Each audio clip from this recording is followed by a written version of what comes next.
Most people get this wrong when trying to cancel Jobber. They assume deleting the app or stopping payments automatically closes the account. Here's the truth no one tells you. If you skip a few important steps, you could lose access to customer information, invoices, and job history that your business may need later.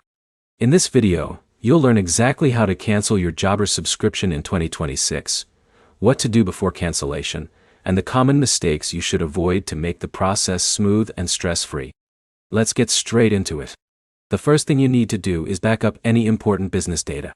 This includes customer records, invoices, quotes, job details, and payment history. Imagine Alex owns a landscaping company and decides to switch software.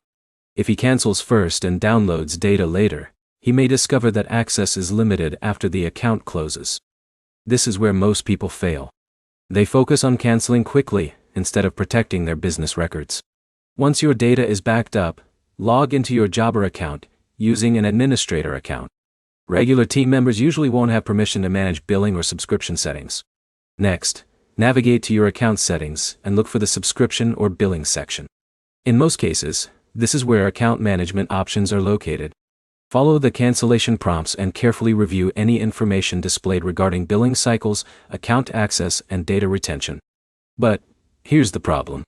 Many users stop reading once they see the cancel button. Always review the details before confirming. Depending on your subscription status, you may continue to have access until the end of your current billing period.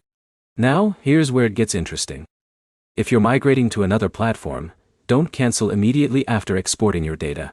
Spend a few days testing the new software first.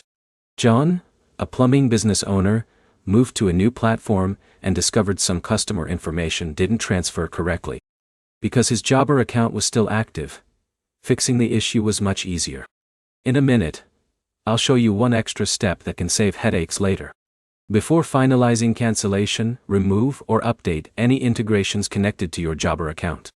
This could include payment processors, calendar connections, or other business tools.